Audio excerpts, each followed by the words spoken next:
To say this story is an absolute train wreck is an understatement, because it's safe to say that this lawsuit's going to do some serious damage to the TikTok psychic known as Ashley Gilliard. Which is fair, because she only made up life-ruining lies about the person suing her. And we've covered the events that led up to this lawsuit over the past couple of months, but in short, this is Ashley Gilliard. She's known on TikTok as Ashley is the Book of Life and Ashley is God in the Flesh. She's a self-proclaimed psychic and tarot card reader, which by itself is pretty much harmless, but when a tragic crime in Idaho that shocked the entire nation happened, she decided to use this as her moment to gain a bunch of attention on TikTok by just making up blatant lies about the victims and the people around the victims and the school.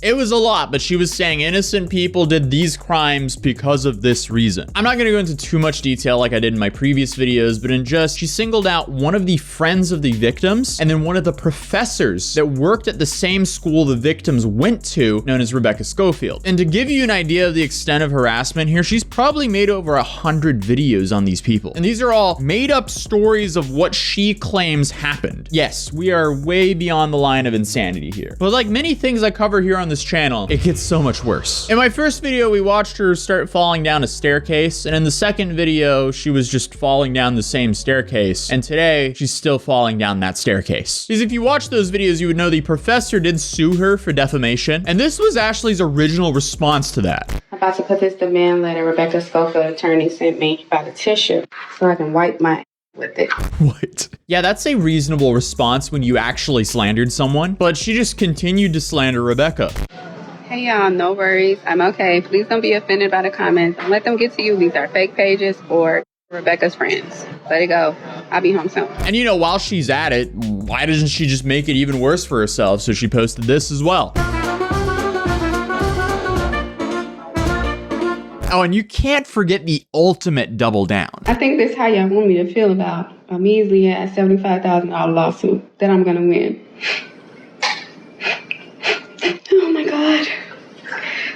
Rebecca is suing me. I honestly can't think of a worse video to post if you're currently getting sued. The amount of time she doubled down is just ridiculous. I haven't done readings on certain agencies and entities because that's kind of crossing the line, but just know, I'm not the only one who suspect Rebecca Schofield. They want both of them. It gets worse. People just don't get it. Like, I've been against people, big and small corporations and giants and systemic policies and racism and won. They all regret coming against me. All of them. Now Rebecca is going to be added to that list of regretful people. I can't believe I'm still saying this, but it still gets worse. Like, how is she a real human? I haven't been served yet, but I'm actually gleaming with excitement.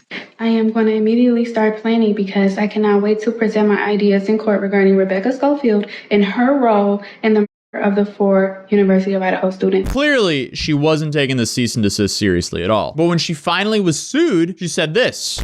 Like, I have physical evidence against Rebecca Schofield that validates everything that I've said about her, but I can't speak on it now because it has to wait for court. So hopefully court doesn't take too long. You know, because that makes so much sense. Why not just say it now and then? It would be brought up in court anyway. But then things took a weird turn even for Ashley Gilliard here, because she suddenly started posting this. You should have known better than to think I would leave. You should have known better than to doubt Ashley. Yeah, you know, this is normal behavior. Not that the bar was set very high for her, but around the time of this post, it came out that she actually lost this lawsuit. And at first I was a little confused because I was like, did I miss the trial? Did it happen this fast? But no, she lost because she didn't respond. What? I thought she was gonna whip out the tarot cards in court. But I found an article on it by Ryan Newman that was posted on this case that said, TikToker who falsely accused professor of University of Idaho faces doomsday judgment after blowing off defamation lawsuit. The TikToker has blown off a defamation lawsuit over her claims. She's failed to respond to the professor Rebecca Schofield. The court has granted the professor's motion for default. The next step for Schofield will be to make a move for a default judgment. And right after this news broke, Ashley made a video saying that she's going to essentially flee to Bali. Long story short,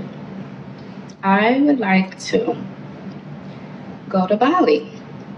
So I can get myself together and oh no, clear my mind and just enjoy life for like a few months. The issue is my son does not want to come with me. He does not see the value that I see in it. Also, I think I want to bring a companion with me, like, so that I won't be alone. I'm literally always alone, like for the past, 8 years? I want to bring a companion to Bali with me. My son doesn't want to come, so an adult.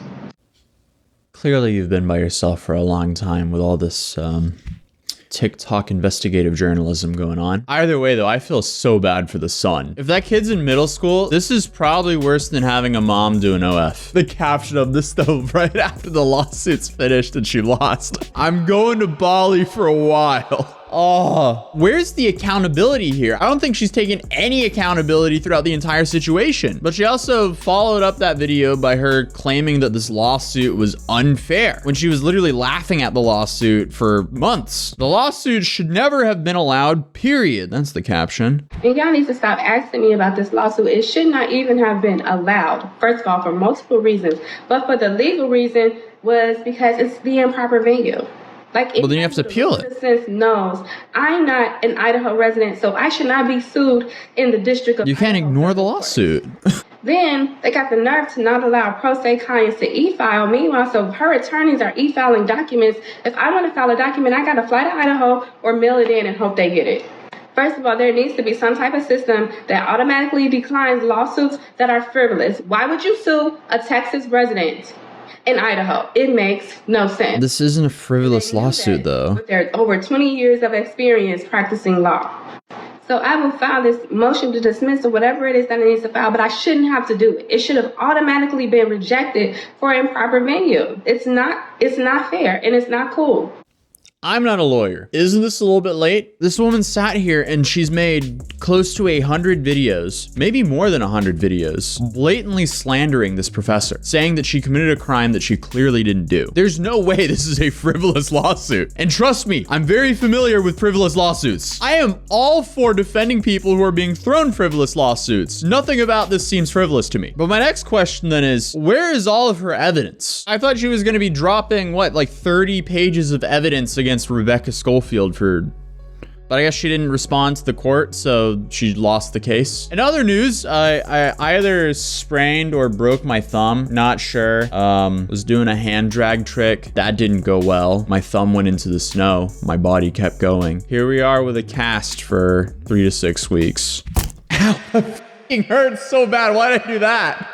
So I'm just kind of dealing with this like numbing pain that kind of makes me a little bit like queasy. But hey, at least I'll have a whole lot of time to make more content for you guys. So hey, if you want to see another disaster, you should check out this video where a TikTok group gets sued for $600,000. And then I'll see you guys in the next video. Peace.